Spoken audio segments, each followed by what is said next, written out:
Alright everyone, welcome back to another episode of Ocean Outlast Expert. I hope everyone is doing great today.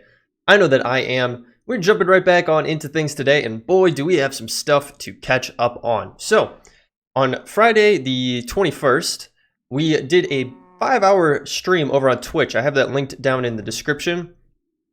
And we were playing on this game save, because what I'll do is typically I'll save the juicy content for YouTube, all the cool fun stuff, and then all the tedious, tasks I'll kind of do over on Twitch or just off camera in general. So we streamed for about 5 hours and we did a bunch of stuff. If you do want to see the full recap, I highly suggest going over to Twitch and checking it out. But I am going to recap you on a few things that we did, before we jump into what we're actually doing today. So, first and foremost, you probably could see it over there. We got something set up. A nice little machinery setup going over here. So, I started to realize as I was getting things together that plastic was going to be a key component in a lot of recipes. Now, plastic, it's not too hard to make. Let me see here. Let me get over here and go to plastic. Where is it at? This bad boy right here. Plastic. All you got to get is dry rubber. Now that's the tricky part. Dry rubber comes from tiny dry rubber, which you have to get from a latex processing unit. So what I went ahead and did was got a system, a rough system, up and going. So we have our latex processing unit here. Basically, what it'll do is it'll take latex, water, and a little bit of power and make all of the tiny dry rubber that you need to make plastic. I'm actually going to pause this for the time being, considering we have a full inventory here of tiny dry rubber. Now you do need to place it in a block formation, just like so, to actually get the dry rubber itself. But yeah, so you accumulate these, and then you can get the dry rubber and then cook that into plastic. So you might be wondering, how do we get the latex? Well, latex comes from these tree fluid extractors here. So basically the best setup that I have seen to do is to get 4 of these bad boys up and going. So the tree fluid extractor right here is actually very, very simple to make. Luckily, it was not modified with a more difficult recipe. Just a little bit of stone, furnace, redstone, and iron gear. Iron gear, easy enough to make. So you get 4 of those up and going, and you place them around a singular block in the middle. And that's where you're going to be placing wood. So what this will do is basically it'll chew up the wood and create the latex fluid that you find in here and that you need to get the tiny dry rubber. So you place all of these around here, put a piece of wood in the middle, and then just continue the process. Now I added these fluid ducts on top. I found that these were going to be the best to use. I did try using other things as well. Let me see if I could find it here. I think it was under pipes. Yeah. So I tried the extra utilities transfer pipes, and they just didn't seem to be working the same way. So I ultimately switched over to the fluid ducts because they definitely seem to pump out liquid a lot quicker for us. So basically you set these all up and then you put servos on top of them as well. And the servos are not that difficult to make either. We go here, just the basic servo. A little bit of iron, iron nuggets, redstone, and glass. Super easy to make. You'll need 1 on each of the tree fluid extractors here. And then you just pump it right into our latex processing unit. Now, if I unpause this, you can see how they do connect, but when I pause it, it does disconnect them. So don't be worried if you're seeing this now and it's disconnected. It typically would be when it's running. So then the other thing that you do need is water. So I set up a sink here because it's an unlimited source of water, which is awesome. And it's just a singular block. Put another servo on that and then had it connect into our latex processing unit. So we have an infinite source of water and then a good source of latex. Now, something to keep in mind with these servos is you actually have to go in and you have to make sure that the redstone signal is ignored if you don't want it to be dependent on a redstone signal. Default, it goes to, I think, high, and it won't work. It'll be looking for a redstone signal, and if there's not one there, it's not going to work. So keep that in mind. You have to put it to ignore. So you get the setup like so. I also have our grid power going here with a wireless RF transmitter. I'll show you that in a minute, what we've got set up for that. And then you might be wondering, well, what's on top of here? Well, this is my very simple way of automating the wood placing process. So right in here is a block placer, and these block placers are actually really, really cheap. So if I need to get rid of this. Do I have it on here? I don't think I do. Let me pull it up really quickly here. It's 2 words, right? Block placer. So right here from Open Blocks, again, very easy recipe: cobblestone, redstone, 2 iron, and then a piston. And basically, every single time this gets a redstone signal, it has to be a pulse redstone signal. It'll place a block in the direction that that little circle, like black circle on it is. So you want to make sure it's facing the right direction. I have mine facing down.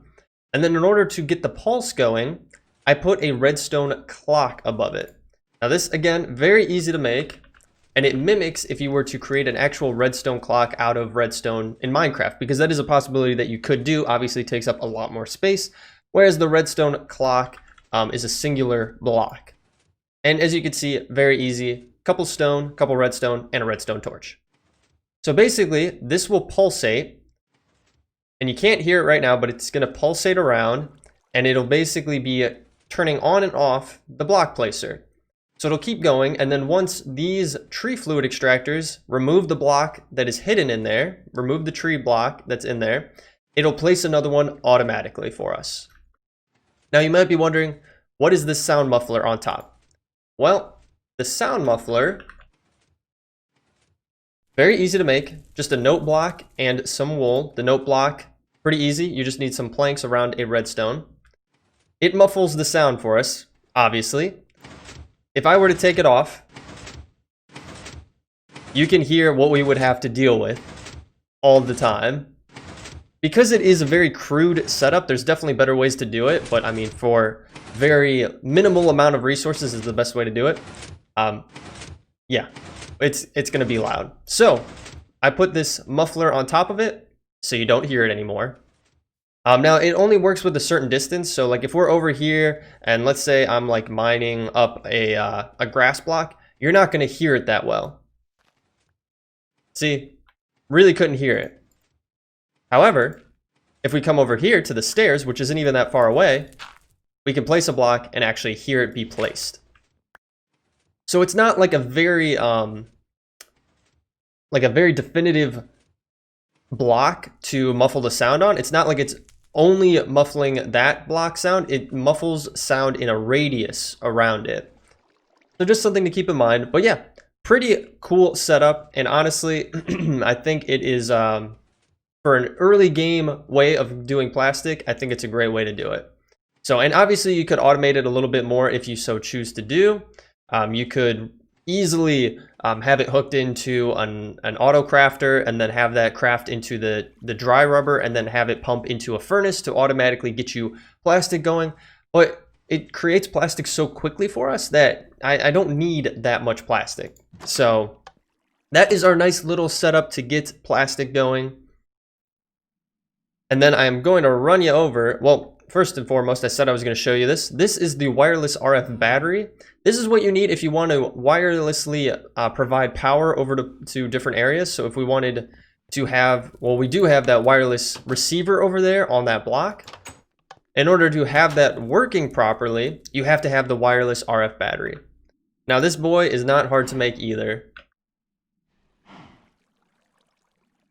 You do have to get into extra utilities though, because you need some stone burnt, you need a resonating redstone crystal, and then 2 blocks of redstone. Not too bad. The other thing too, the latex processing unit, it's not too hard to make. I would definitely recommend using the steel casing if you're going to make it. It offers you a couple different recipes here, and this one's probably the cheapest because the steel casing takes 1 osmium and then a couple steel and some glass, whereas the other ones get a little bit more complicated. So, just my recommendation. Now, the other thing that I did get up and going, we'll have to go downstairs for. So we're going to come down here, and we're going to go all the way down here to our bookshelves. Now we did get this figured out for our enchanter. I think I did go over this in a previous episode. We just had to move it 1 block away. I did just want to give another update on that though, just in the off chance that I didn't mention it. But the other thing that I did get going is an enchantment extractor. So on our journey so far, we found a bunch of different gear that had enchantments on them. Now the normal gear in this mod pack has very low durability, so ultimately we don't end up using it. But since it has enchants on it, it's a good source of getting enchantments. So what I did is get this enchantment extractor up and going. It does take some power, and as you can see, again, it is not too bad to craft up. This is where you do need plastic for it though. A couple books, a couple diamonds, gold gear, and then again, I would highly recommend using the steel casing because it's definitely the cheapest and easiest to go early game, or early in the mod pack, I should say. But basically what you'll do is you'll put the item with the enchants in here. You'll put a couple normal books up here, and it'll rip off all of the enchantments on that item, stick it over here, and as long as you have enough books for it, it'll put all those books with the enchantments on it over on the side here. And then you can easily take these books, go to an anvil, and apply them to your tools, or your weapons, or your armor, whatever it may be. So it's a great way to get enchantments, and it's a great way if you've been holding on to a lot of your tools or weapons or armor that have enchantments on them to take them off and put them on things that actually have good durability. Now, the other thing I did craft up was a good way to get paper, because obviously you need a lot of books, and you can definitely find books out in the wild, I guess you could say, at like the pirate coves and things like that. But if you don't have the time, or you don't feel comfortable enough going out there, getting a presser up and going very early on is a great way to go as well. So what the presser does is it takes wood, just a normal wood block, and it'll press it into paper for us. So it's a 1-to-2 ratio, and it's very, very easy to make. 2 pistons and then some more iron. So again, would definitely recommend getting that boy up and going. I believe you can use it for other things as well. Like if you wanted to make juices and things like that, you could also do that, which is pretty cool. So like if you had cherries or oranges or different fruits and things like that, you can press them into that. Now for us, we don't need to do that because again, we still have a hunger glitch in the mod pack, which is a little bit unfortunate. I think they're still working on it, but it is what it is. So the final thing that we did do, we're gonna try to wrap this recap up relatively quickly here. Well, first thing to call out is our tree right here did burn down. It got struck by lightning and then it burned down, so we had to grow this new one here. Not like the biggest fan of how it looks, so we might have to try again to regrow this one. To get some of these leaves out of the way. There we go, that should be fine. Alright, this is not the time for this. Okay, so the other thing that we did get up and going was a place for our next mod to be housed. So the next mod that we get into needs a place that we can put all of its resources, its blocks, its different things in. And I wanted to craft up something pretty cool here. So we got this bad boy going here. So if you guys remember, we do have this nice little area for Britannia over here. And then over here we have our Petal Apothecary over for Britannia as well. And over there, we were making our living wood and our living rock, but I moved it over here for the time being. And I have built this. So this is going to be for Thaumcraft. I don't know if we're going to fully get into it today, but this is the building that we're going to utilize to store everything that we need for it. So I'm going to try it back up, try to get a good shot in here. I think our F1 is still not working for whatever reason, which is a big bummer. But if I put that right there, try to get a nice screenshot for our thumbnail there. Always trying to be efficient on it. But yeah, we come inside and we have a really cool setup in here. Really kind of gothic inspired design with these iron fence windows and not very dark, but darker colors, a lot of brown tones in it. And then obviously this really cool cypress door on the front. And then we got some chains holding on our hanging lanterns and that are giving light in here as well. Then we have some dark steel ladders. These actually took dark steel fences, I think, to get, or bars, dark steel bars to get. So I just crafted some of these up, and they're supposed to actually be faster than normal ladders, which is pretty cool, and I think it goes with the aesthetic. So if we come down here, we have a nice little basement area where we could also have additional things for Thaumcraft. Nice little area here. Nothing too crazy though, because obviously we haven't dove into Thaumcraft yet. But if we hop back outside, I'll give you a little wrap around to see the aesthetics on it. So as you can see, we had built out this land a little bit more. We did that on stream. Added in some more trees here to give it a more, you know, rounded aesthetic to it, a little more depth to it. And yeah, so we got a lot of dirt placed in here. Got it all nice and done all around it. Now it doesn't have any grass on it because it's not connected to any grass blocks right now. Unfortunately, we'll have to kind of figure that out. Maybe later down the line, we'll get our silk touch pick going or whatever it may be, and then get some grass blocks over here to get some grass down so it kind of fills it out a little bit more. But yeah, overall, I'm really pleased with the aesthetic on this building, and I'm super excited to be able to use it. I love how the roof turned out too, very pointed up there at the top. We did utilize block craftery for this. We have used it before. Basically, you craft up a skeleton of a block, and then you can place any block in it. So if I take a peek here at block craftery,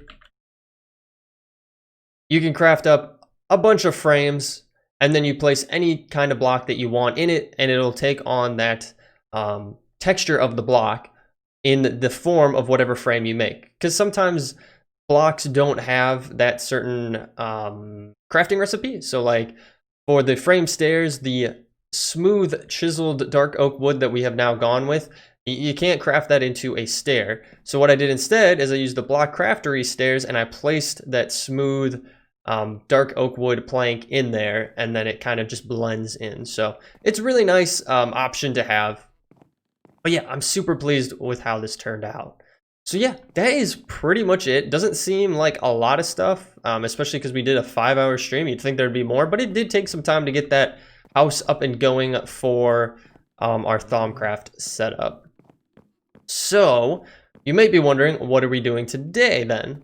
Since I've already taken up 20 minutes to recap things and to kind of walk you through some good machinery. Well, what I planned to do was get a tool or a weapon that might be the best powered early game weapon that you could get. And then maybe at the tail end of the episode, we'll get into some Thaumcraft. Well, at least maybe take a peek. So let's go and take a look at what I'm talking about. So I was doing a little bit of looking around when I was disenchanting some of our books, and I found this advanced diamond sword from Advanced Combat. Now it has 8,192 durability, and it has a base 24 attack damage. 24 attack damage. That is the same, if we look at the Supremium Sword, I believe. If we look this up, Supremium Sword, actually, it's more than the base Supremium Sword. That is pretty crazy. Please, Kevin, modpack creator, do not nerf this. I will be extremely depressed if you nerf this. So, 24 attack damage and 1.6 attack speed, which is awesome. And that durability is better than our Obsidian Battle Axe. Like, that's insane. And our Obsidian Battle Axe only does 10 attack damage. That's over double our damage. Now you might be wondering, what's the crafting recipe?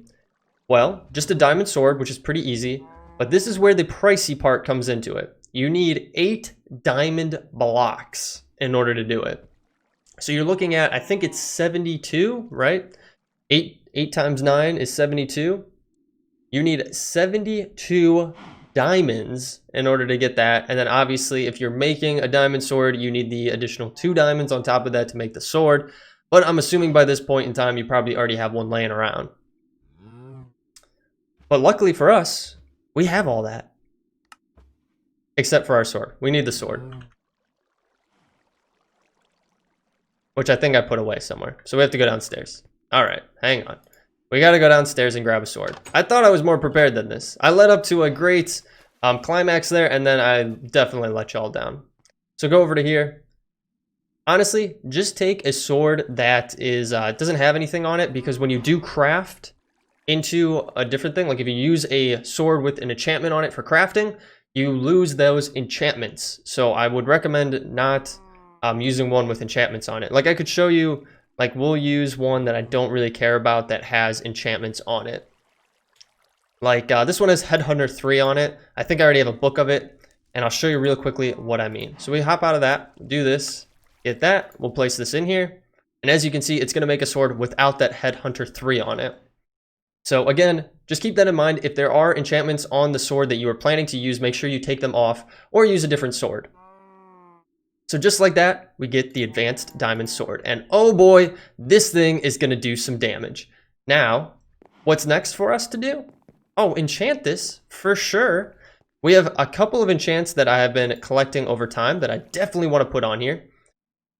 Sharpness, for sure. And we have actually a couple of those sharpness books.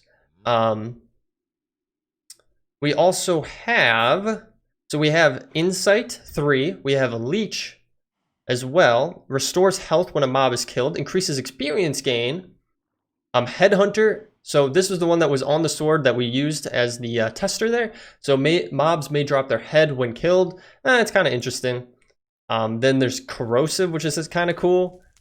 Corrosive would be actually pretty interesting to see how that works. There's Silk Touch, efficiency, that's not what we need. I did want to use this XP boost for sure, and then looting 2.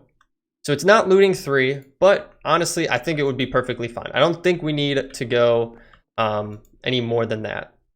Now we have Bane of Arthropods and Fire Aspect if we wanted to do that. Causes additional damage, but it's only Fire Aspect 2 and Bane of Arthropods.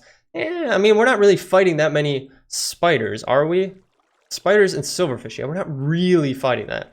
Now Leech could be really good, and then Insight could be good as well. I don't know if those are going to work. Sometimes the books are kind of interesting on how they apply to the different items you're trying to put them on. Like you'll find an item like a diamond sword with an enchantment on it, and you'll take it off and then you'll try to put it on something that's very similar, and for whatever reason it won't put it on. So just something to keep in mind. So we're going to take our sword here. And then what should we do first? Probably sharpness. That's going to bump us up to 27 attack damage. 27 attack damage. That is crazy. And then I think, well, looting should definitely be on there. And then we only have 2 levels. Yeah, it's going to cost us 6 in order to get that one. So, luckily for us, I do have some experience chilling out in here. Some solidified experience. We'll just use all those up. XP boost for sure. And then let's see. Leech. Can we put Leech on there? We can at a cost of 11 levels. Insight we can put on there at a cost of 10 levels. And we're just not there yet. So let's go back over here. I think I have some more. I think I have more experience that we could utilize.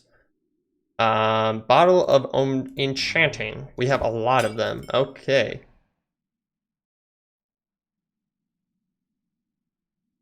We probably should save a few of these. Okay.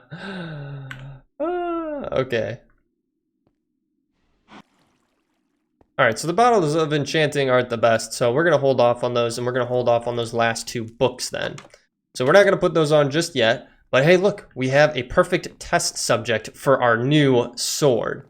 So this guy has only 49 health. That's actually pretty low. So let's see how this bad boy does. 2-hit KO. That is not bad. And we got some solidified experience from it too, which will boost us up. 2-hit on that guy. Now I would love to try to find something else to try to take out and see how it does, but obviously we have made it so nice and bright over here, it's going to be hard to find an enemy. So let me look around, let me see if I can find someone to test this on some more. All right, here we go. We got a zombie that's on fire.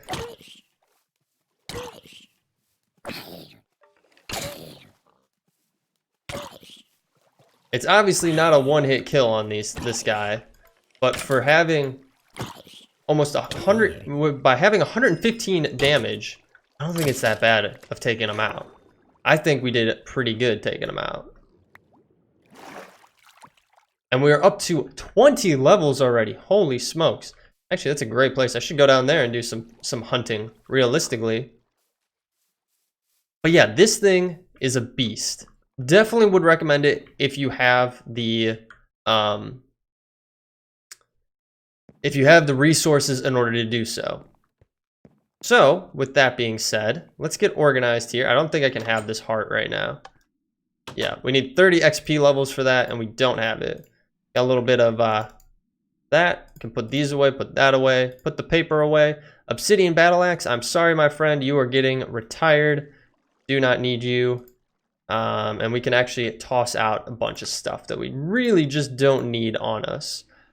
Zombie flesh, yeah, that's fine. That don't need. Cool. All right. So, with a little bit of time that we do have left, let's just quickly take a peek at Thaumcraft. Now, we do have some quests that we completed here.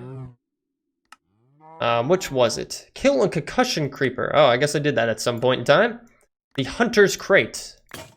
We got some corned beef. Ooh, a corned beef sandwich actually sounds pretty good right now. I would take that for sure. So, coming down here to Thaumcraft. So, Thaumcraft, we've already started it. The first one is to get all 6 of the crystals. So, I definitely cannot pronounce half of these, but obviously you can tell by the colors what you need. And you can find those in caves. Then you have Sleepy Boy. Kevin, did you put this as boy because? Like B-O-I? Boy? That's funny. So then we need Salus Mundus. So used to create various objects in the mod by right-clicking on blocks to transform them. Now how do we get this? To create Salus Mundus, take 3 Vis crystals of different types and combine them with redstone dust by crafting them with a flint and a bowl. Okay, so 3 Vis crystals. We need a redstone dust, so just redstone, right? And then a flint and a bowl. Jeez, that sounds like a lot. Well, not really a lot. It's actually not that bad. So, if we get a bowl, shouldn't be too hard to do. I should double check to make sure I don't have any. I already do have some. Good thing I didn't craft any up because that would have been a bummer. So a bowl, and then we do need some redstone. But I think we might need to pulverize it. Unless it's just normal redstone. Like, unless we don't need to do anything additional with it. Let's see here. It's dragon's blood resin. Wow, redstone's used in quite a bit of stuff. I guess I didn't realize that. Okay. I don't think there's anything that we would have to do with it. Okay. So it said, and we do need some flint, right? I don't know why I jumped into this inventory, but it is what it is. Okay. So flint, a bowl, and then 3 of these. What do I have a lot of? I have one of those, and then one of these, and then one of these. Aha! Salus Mundus. So there we go. How many do we need to craft up, though? That's the question. 2. Okay, so we got to do it one more time. Luckily, it's not that bad of a recipe to actually make. Can we use all of the same? No, you have to use 3 different ones. So there you go. That's another nice little tidbit for you to keep in mind. And bada bing, bada boom. That is our 2 Salus Mundus that we needed. So we'll actually get another one and some money. And then the next thing on our list is the Thaumonomicon. That is what is next. So the Thaumonomicon, there we go, is created by right-clicking a bookshelf with Salus Mundus. This will consume both the bookshelf and the Salus Mundus.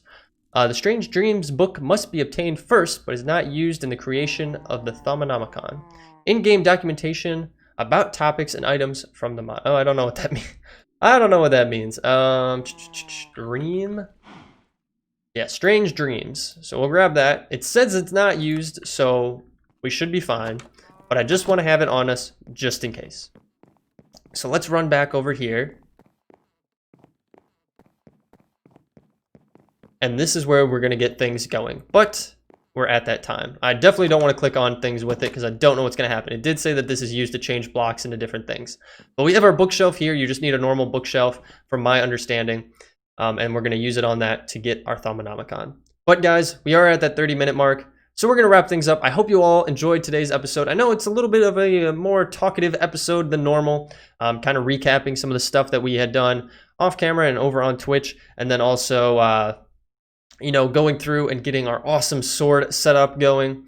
And then starting into Thaumcraft. But next episode is going to be 100% jumping into Thaumcraft. So if you do want to see that, make sure you hit that subscribe button and bell notification because it'll let you know every single time a new episode is posted to the channel. If you did like this episode, feel free to leave a like down below, or better yet, leave me a comment. I love reading through all your comments and I appreciate them so very much. I do stream over on Twitch, as I've mentioned many a times, and I typically stream on Fridays. So if you want to follow along, go check that out in the description down below. I also have a Discord. Feel free to join that as well and come hang out with us. So other than that, guys, thank you so much for sticking through to the end. I appreciate it so very much. I'll catch you all in the next one. Take it easy.